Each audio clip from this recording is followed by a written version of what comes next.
बिस्मिल्लाहिर्रहमानिर्रहीम, अस्सलाम वालेकुम वरहमतुल्लाहि वबरकातुहू। होपफुली आप सब लोग खैरियत से होंगे। टीचिंग ऑफ इंग्लिश एमएड का कोर्स है 6508 और इसके बारे में आज हम बात करेंगे। Next slide is there and these are my contacts number. You may contact me via Facebook, email, WhatsApp, LinkedIn, Skype या यूट्यूब में कमेंट्स के ज़रिए भी आप मुझे बता सकते हैं।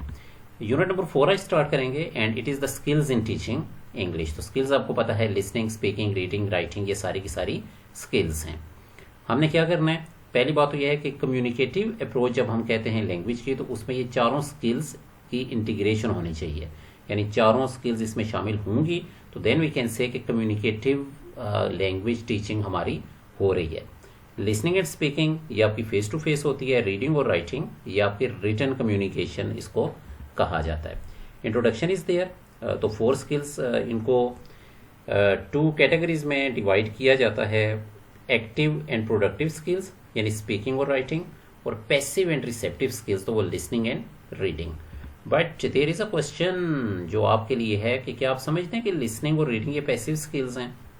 यानी जैसे आप मुझे अभी सुन रहे हैं, अगर आप रिलैक्सिंग वे में बैठे हो, साथ कुछ सी और चीज़ को भी सुन रहे हो, तो is it possible for you कि आप मेरा पूरा आइडिया या मेरा पूरा मैसेज आप ग्रिप कर लेंगे? Definitely no. तो इट मीन्स कि जो आपकी लिसनिंग है ये भी एक्टिव स्किल है। Question for you is there, which skills are generally given more importance in the Pakistani education system and why? तो आप बेहतर तौर पे जानते हैं कि हमारा ज़्यादा फोकस किस चीज़ पे है। क्या हम इन चारों स्किल्स पर फोकस कर रहे हैं? तो उसके लिहाज से जो जवाब है वो नहीं में है। हमारा फोकस सिर्फ और सिर्फ राइटिंग पे है, और राइटिंग भी कौन सी, कोई क्रिएटिव राइटिंग नहीं है, जस्ट रट्टा लगाना, उसको याद करना और पेपर में उसको लिख देना। अनदर क्वेश्चन कि बेसिक टूल्स कौन कौन से हैं अगर आप फॉरेन लैंग्वेज सीखना चाहते हैं। ठीक है, कहीं फॉरेन आप टूर पे जा रहे हैं 1 महीना 2 महीने के लिए, तो आप चाहते हैं कि वहाँ की थोड़ी ज़ुबान भी आपको आ जाए, जैपनीज़ भी थोड़ी सी आ जाए, अरेबिक भी थोड़ी सी आ जाए, तो what are the basic tools जो आपके पास होने चाहिए? तो आपके जवाब का इंतज़ार रहेगा, कमेंट्स में आप इसका जवाब मुझे दें।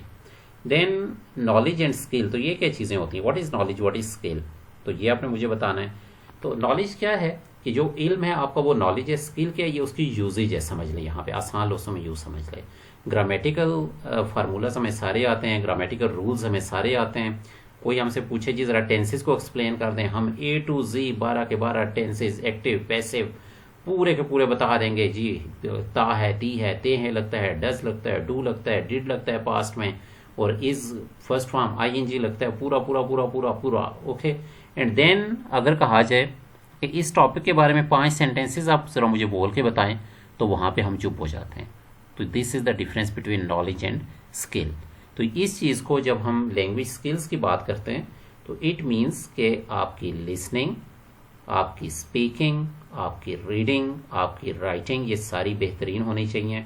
फिर हम कह सकते हैं कि हमने अच्छे तरीके से लैंग्वेज को पढ़ाया है या स्टूडेंट्स ने अच्छे तरीके से लैंग्वेज को सीखा है। ठीक है, तो स्पीकिंग की बात करते हैं तो ये आपका इंटरेक्टिव प्रोसेस है, और प्रोड्यूसिंग, रिसीविंग, प्रोसेसिंग, ये 3 लफ्ज़ आपने याद रखने हैं। पहली बात इसमें यह प्रोड्यूसिंग, यानी क्या है कि जो अल्फाज की अदायगी हो रही है, ये जो बात कही जा रही है, और अगली बात उसमें आ जाती है रिसीविंग, जो रिसीवर आपको उसको रिसीव कर रहा है। ठीक है, रिसीव तो उसने कर लिया, बात उस तक पहुंच गई। अगला काम जो है वो प्रोसेसिंग ऑफ इंफॉर्मेशन भी है, यानी उसने उसको समझना भी है, प्रोसेस भी करना है, आगे से उसका रिस्पॉन्स भी देना है। ग्रामर, प्रोनाउंसिएशन, वोकैबुलरी, और ख़ासतौर पे कब बोलना है, कहाँ बोलना है, क्यों बोलना है, किस तरीके से बोलना है, it is also a part of learning. तो ये भी लर्निंग का हिस्सा है किसी भी लैंग्वेज को बोलने के लिए। फिर इसी तरह now a speaker is there and a listener is there, तो दोनों के पास स्किल्स होने चाहिए ताकि वो कम्युनिकेट कर सकें प्रॉपरली। ठीक है, मतलब लिसनर बड़ा अच्छा है, स्पीकर ठीक नहीं है, या स्पीकर बड़े अच्छे तरीके से बात कर रहा है बट लिसनर वो सही तरीके से सुन नहीं रहा, तो आपका कम्युनिकेशन का प्रोसेस कंप्लीट कभी भी नहीं होगा। ठीक है, सिलेक्शन ऑफ वोकैबुलरी आ जाती है, कॉम्प्रीहेंशन लेवल आप कैसे बेहतर तौर पे बना सकते हैं। सपोज जिनको CCQs कहते हैं, कंसेप्ट चेकिंग क्वेश्चंस, या कोई बात आपने एक्सप्लेन की तो आप क्वेश्चंस उनसे पूछते हैं ताकि पता चल जाए कि उनको पूरी तरह समझ आ चुकी है। जेस्चर्स एंड बॉडी लैंग्वेज आप यूज़ कर सकते हैं, एंड स्टूडेंट्स को क्लास में मौका दें कि वो सुने और बोलें। यानी specially English teachers, you are going to be the teachers of English, या कुछ अभी भी आप में से टीचर्स हैं ये जो सुन रहे हैं, तो क्लास में मस्ट इस चीज़ का मौका दें बच्चों को ताकि वो इस चीज़ को सुन सकें। Sorry, okay.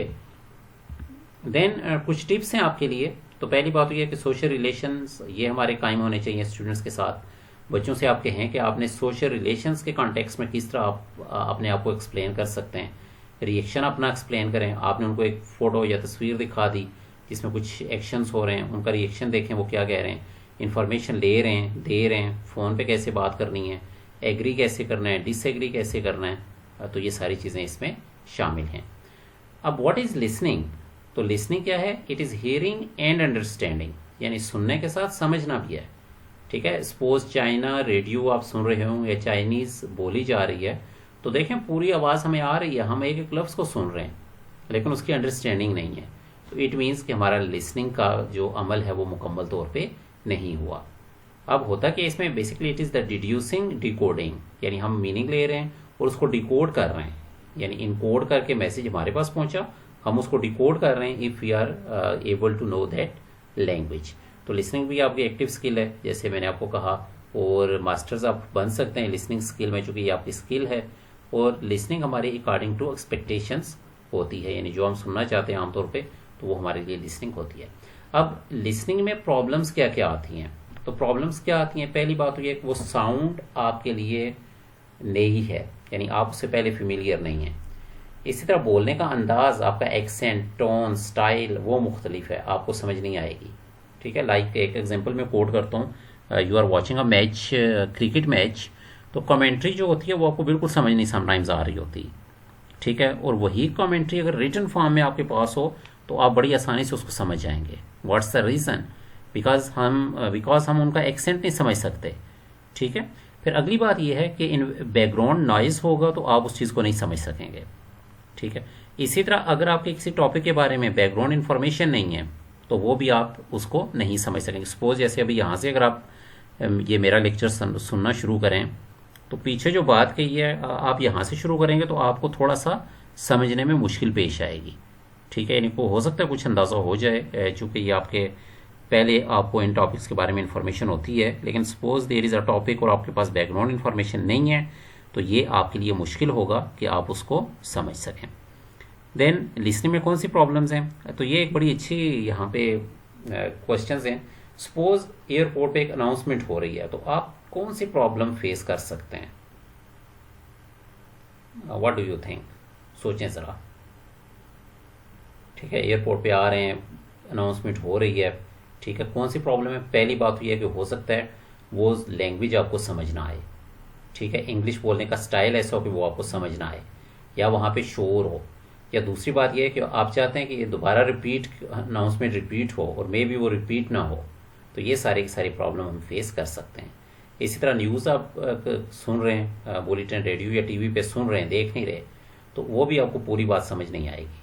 ठीक है, इस तरह फेस टू फेस कन्वर्सेशन हम बात कर रहे हैं तो हो सकता है हम अगले बंदे को सही तरह समझा ना रहे हों, अगले बंदे के फेस एक्सप्रेशंस ऐसे हों कि हमें लग रहा हो कि उसको कुछ समझ ही नहीं आ रही। इस तरह आप एक मूवी देख रहे हैं तो हो सकता है वहाँ पे बैकग्राउंड नॉइज़ का प्रॉब्लम हो, या आपको उसकी स्टोरी समझ ना आ रही हो, या उसकी लैंग्वेज समझ ना आ रही हो। ठीक है, उसमें भी बैकग्राउंड नॉइज़ हो सकता है। Similarly you are in a meeting, seminar, conference, यानी एक फॉर्मल सिचुएशन में, तो वहाँ पर भी हो सकता है टॉपिक ऐसा हो कि जो आपसे रिलेटेड ना हो, आपके लिए इंटरेस्टिंग ना हो। तो these are the problems that we can face there. अब 4 main sources of listening difficulties के सोर्सेज आ जाते हैं, यानी जिसकी वजह से लिसनिंग डिफ़िकल्टी आती है। पहली बात तो ये है कि इंग्लिश साउंड्स और रिटन फॉर्म। मैंने आपको बताया ना, कमेंट्री की एग्जांपल दी कि क्रिकेट की कमेंट्री हो रही है, वो रिटन फॉर्म में हो तो सारी आपको समझ आ जाएगी, बट वो बोल रहे हैं तो हमें समझ नहीं आती। तो जो साउंड्स और रिटन फॉर्म उसमें जो फ़र्क है, हम उसको उस रिलेशनशिप को नहीं समझ सकते। इसी तरह जब रैपिडली बोला जाता है, जैसे मैं भी बोल रहा हूँ, मैं भी थोड़ा सा तेज़ बोल रहा हूँ, तो अगर इंग्लिश रैपिडली बोली जाएगी या नेटिव स्पीकर उसको बोल रहे हैं और कनेक्टेड स्पीच है, ठीक है, तो वो आपके लिए उन साउंड्स को अलग अलग जज करना मुश्किल होगा। ठीक है, an example is there, for example हिशू, हिशू मैंने क्या कहा है? हिशू। ठीक है, तो ये हिज और शू यानी उसका जूता। तो ये कभी भी जो नेटिव स्पीकर है वो ऐसे नहीं बोलेगा, हिज शू कभी भी नहीं बोलेगा, वो हिज शू कहेगा। ठीक है, लाइक इन उर्दू में देखें कि हम बहुत से लफ्ज़ फ़ौरन एक वर्ड के बाद दूसरा लफ्ज़ बोलते हैं, तो ये मसला होता है, हमें इससे समझने में मुश्किल आती है। फिर आपका राइम पैटर्न इंग्लिश स्पीच का, टाइमिंग ऑफ स्ट्रेस, जैसे अगर आप बोलें तो वहाँ पे आपको up and down of voice नज़र आती है। उर्दू की तरह नहीं, एक टर्म्स हम नहीं बोल रहे होते, या आमतौर पे जब हम बात कर रहे होते हैं तो कभी भी हमारी टोन एक जैसी नहीं होती। ठीक है, कभी हम थोड़ा ऊंचा बोलते हैं, कभी नीचा बोलते हैं, आवाज़ ऊपर जाती है, नीचे जाती है। तो ये स्ट्रेस पैटर्न समझना भी किसी भी लैंग्वेज के लिए बहुत ज़्यादा ज़रूरी है। समटाइम्स सेम साउंड्स आपको लगती हैं, ठीक है, उनको डिफरेंट अंदाज से बोला जाता है, वो हमारे लिए समझना मुश्किल हो जाता है। रीडिंग पे आ जाते हैं। रीडिंग आपकी बेसिकली इंडिविजुअल एक्टिविटी है। Are you getting my point? यानी हर बंदे का रीडिंग का स्टाइल, वो क्या पढ़ना चाहता है, कितनी स्पीड से पढ़ना चाहता है, किस उसका इंटरेस्ट क्या है, ये आपका मुख्तलिफ है। तो for effective reading techniques, for effective language learning, हमने अपने लर्नर्स के लेवल और उनकी एज और उनके इंटरेस्ट के मुताबिक सिलेक्शन करनी होती है सिलेबस की। ठीक है, अब रीडिंग है क्या? It is receiving communication, extracting information from the text. और रिकग्निशन आ जाएगी, अंडरस्टैंडिंग आ जाएगी, इंटरप्रिटेशन आ जाएगी। रिकग्निशन क्या है कि आप उन अल्फाज को पहचान रहे हैं, उनके मीनिंग को पहचान रहे हैं, उसको समझ रहे हैं और फिर उसको अपने अल्फाज में इंटरप्रेट भी कर रहे हैं। ठीक है, ये सारे का सारा रीडिंग का प्रोसेस है। फिर आपकी एक्सटेंसिव रीडिंग आ जाती है, जो आप प्लेयर के लिए करते हैं। ठीक है, बड़ा टेक्स्ट हो, छोटा टेक्स्ट हो, आप कोई नावल पढ़ रहे हैं, कोई इस्लामिक बुक पढ़ रहे हैं, हिस्ट्री की बुक पढ़ रहे हैं, आपका इंटरेस्ट था, वो आपकी एक्सटेंसिव है। इंटेंसिव आमतौर पे आपकी स्टडी पर्पस के लिए होती है। स्किमिंग सरसरी तौर पे जो आप देख रहे होते हैं, और स्कैनिंग क्या है कि डिटेल्ड इंफॉर्मेशन आप उसको लेना चाहते हैं। तो काइंडली अगर आपने चैनल अभी तक सब्सक्राइब नहीं किया तो सब्सक्राइब कर लें, बेल आइकन भी प्रेस कर दें और इन वीडियोस को शेयर भी कर दिया करें ताकि बाकी लोगों को भी इसका फ़ायदा हो। थैंक यू जी। अब हम आ जाते हैं रीडिंग पे। अब टाइप्स ऑफ रीडिंग कौन कौन सी है? पहले तो बात यह है कि आप वर्ड्स को गेस करते हैं कॉन्टेक्स्ट के जरिए। आप अखबार में कोई खबर पढ़ रहे थे, कोई नावल पढ़ रहे हैं, अ वर्ड इज़ देयर और अब आपको उसकी समझ नहीं आ रही, एग्जैक्ट आपको मीनिंग नहीं पता। हम क्या करते हैं, पीछे वाली लाइनें, आगे वाली लाइनें हम अंदाज़ा कर लेते हैं कि अच्छा इसका मीनिंग यही होगा। ठीक है, फिर इसमें जब हम रीडिंग कर रहे होते हैं तो एक तो एक्सप्लिसिट मीनिंग्स होते हैं जो सामने हर चीज़ लिखी हुई है, और एक होते हैं इम्प्लाइड मीनिंग। इम्प्लाइड मीनिंग जो हिडन मीनिंग्स हैं। मसलन आपको आ रहा है जी कि एक बंदा आ रहा है, वो जा रहा है, उसने छतरी उठाई हुई है, तो हिडन मीनिंग क्या है कि छतरी या अम्ब्रेला जो उसने लिया हुआ है, इट मीन्स या तो बारिश है या फिर तेज़ धूप है। ठीक है, ये उसका इम्प्लाइड मीनिंग है। इस तरह कंसेप्चुअल मीनिंग्स आपने क्लियर करने होते हैं, यानी क्या कंसेप्ट है। फिर communicative functional value of sentences and utterances. तो कोई भी जो जुमला लिखा गया है रीडिंग में आप पढ़ रहे हैं, तो उसमें आपने ये देखना होता है कि जिस स्टाइल से वो लिखा जा रहा है वो उसको एग्जैक्टली जो स्पीकर है उसकी ज़हनी कैफियत कैसी है, वो क्या कहना चाहता है, फंक्शनल वैल्यू उसका क्या है। तो ये चीज़ आप उसको देखेंगे या रीडिंग में इस चीज़ का ख्याल रखेंगे। Then part of text through coherent devices. अब डिफरेंट टेक्स्ट हैं तो कोहेरेंट डिवाइसेस जो आपके यूज़ होते हैं उसको लिंक करने के लिए उनको आप देख सकते हैं, उससे आप अंदाज़ा कर सकते हैं मेन आइडिया कौन सा है, स्पोर्टिंग डिटेल्स कौन सी हैं, ये आपको क्लियर होना चाहिए इफेक्टिव रीडिंग के लिए। Let's suppose a topic is there और वहाँ पे 4-5 पैराग्राफ्स थे, तो अगर आपसे ये कहा जाए कि मुझे ना बस जस्ट जल्दी जल्दी 2-3 लाइन्स में मुझे बताएं कि इस पैराग्राफ में क्या है, तो अब आप क्या करेंगे, you will just go for the main idea. ठीक है, मेन आइडिया लेंगे और ऑल द स्पोर्टिंग डिटेल्स आप उनको छोड़ देंगे। फिर इसी तरह सेलियंट पॉइंट्स समराइज अगर आपने करना है तो आपको पता हो कि ये चीज़ें ये ज़्यादा इंपॉर्टेंट और इनके ज़रिए मैं समरी बना सकता हूँ। रेफरेंस स्किल्स जो आगे आप बताना चाह रहे हैं तो उसके लिए ये भी इसी का हिस्सा है। राइटिंग आ गई है, तो writing is a means of communication ideas that involve letters और alphabets, words, sentences, paragraphs and various ways of combining and arranging them. तो ये राइटिंग स्किल्स आ जाती है। और राइटिंग हमेशा आपकी कॉन्टेक्स्ट के लिहाज से होगी, सियाक व सबाक के लिहाज से होगी। कभी भी आपकी राइटिंग इफेक्टिव राइटिंग जो बगैर कॉन्टेक्स्ट के है, जिसका कोई मकसद ही नहीं है, पता ही नहीं चल रहा कि किस मकसद के लिए लिख रहे हैं, ठीक है, तो वो कभी भी आपकी राइटिंग इफेक्टिव नहीं होगी। तो हमने किस चीज़ को रखना है, नंबर 1 व्हाट क्या लिख रहे हैं, वाई क्यों लिख रहे हैं, हु लिखने वाला कौन है, ठीक है, और दूसरी बात है कि किसके लिए लिख रहे हैं, एंड हाउ लिख कैसे रहे हैं, ठीक है, यानी आपका राइटिंग स्टाइल क्या है, आपके लिसनर्स कौन से हैं, ऑडियंस आपके कौन से हैं, रीज़न क्या है, क्या आप लिखना चाह रहे हैं, आप आर्टिकल लिख रहे हैं, ख़त लिख रहे हैं, ये चैट लिख रहे हैं, जो भी आए, तो ये सारे के सारे इसमें शामिल हैं। फिर 4 लैंग्वेज स्किल्स में अभी राइटिंग की हम बात कर रहे हैं, तो इसमें यह है कि ऑर्गेनाइज्ड राइटिंग आपकी होनी चाहिए, ठीक है। Linguistic elements to organise writing, जितने भी लिंग्विस्टिक एलिमेंट्स हैं उनका ख्याल रखेंगे, एक ऑर्गेनाइज राइटिंग होगी। और ग्राफोलॉजी ये एक टर्म यूज़ होती है, ये बेसिकली ये होता है कि कोई भी बंदा जो लिख रहा हो ना, रिटन, हैंड रिटन, तो उसकी राइटिंग से अंदाज़ा हो जाता है कि उसकी साइकोलॉजिकल स्टेट ऑफ माइंड कैसी है, ठीक है। जैसे आप पेपर दे रहे होते हैं ना, तो फर्स्ट टाइम अगर आप रिलैक्सिंग वे में, तो आपकी राइटिंग कुछ और होती है। अब आखिर में जब पेपर का टाइम एंड होने वाला होता है, 3 घंटे पूरे हो जाते हैं, तो उस वक्त आपकी राइटिंग वो बड़ी गंदी गंदी सी, ख़राब सी, जल्दी जल्दी वाली होती है। तो रीज़न उसकी क्या होती है, चूँकि आप टेंशन में होते हैं, जी मैंने इसको कंप्लीट भी करना है और आगे उसको टाइम को मैनेज भी करना है। तो आपकी राइटिंग से अंदाज़ा हो जाता है कि आपके माइंड में क्या चल रहा है, आपकी ज़हनी कैफियत कैसी है, और साइकोलॉजिकली आप किस सिचुएशन से गुजर रहे हैं। तो देन इसी तरह ऑर्थोग्राफी, तो ऑर्थोग्राफी होती है कि आपके स्पेलिंग और इस चीज़ से रिलेटेड, इसको ऑर्थोग्राफी कहते हैं। पंचुएशन आ जाती है, फुल स्टॉप, कॉमास वगैरह सब चीज़ इसमें शामिल है। रिटोरिकल रिसोर्सेज आपके आ जाते हैं, ठीक है, जैसे एडिशन, किस चीज़ को ऐड कर रहे हैं, कंपैरिजन कर रहे हैं, कंट्रास्ट कर रहे हैं, रिजल्ट कर रहे हैं, एग्जाम्प्लिफिकेशन, एग्जाम्पल्स आप दे रहे हैं, कोट कर रहे हैं, तो ये सारी की सारी इसमें ये चीज़ें सारी की सारी आ जाती हैं। फिर so this is slide is double, let me delete this, चले, अच्छा ठीक हो गया। फिर इसी तरह आपने ग्रामेटिकल डिवाइसेस का भी ख्याल रखना है। अब ग्रामेटिकल डिवाइसेस में सब चीज़ें आ जाती हैं, यानी अगर वहाँ पे कोई डिमॉन्स्ट्रेटिव प्रोनाउंस इस्तेमाल हो रहे हैं, ठीक है, ग्रामर के लिहाज से एडवर्ब्स यूज़ हो रहे हैं, एडजेक्टिव यूज़ हो रहे हैं, लिंकिंग डिवाइसेस यूज़ हो रहे हैं, तो ये सब की सब चीज़ें भी इसमें शामिल हैं।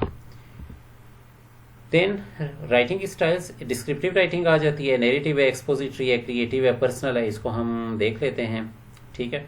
और इसी तरह अगर आपकी जो आप बच्चों से अगर आप करवाना चाह रहे हैं, बल्कि मैं इसको एक्सप्लेन कर देता हूँ। डिस्क्रिप्टिव राइटिंग क्या है कि आप डिस्क्राइब कर रहे हैं किसी भी चीज़ को। नैरेटिव क्या है, कोई वाकया, ये चीज़ें आप कर रहे हैं। एक्सपोजिटरी आमतौर पे आपकी एकेडमिक से रिलेटेड या जो नॉलेज से रिलेटेड ये चीज़ें होती हैं। क्रिएटिव राइटिंग, आपने कोई भी टॉपिक दिया। पर्सनल, आप अपना अकाउंट, अपने बारे में कोई चीज़ लिख रहे हैं, वो आपकी पर्सनल है।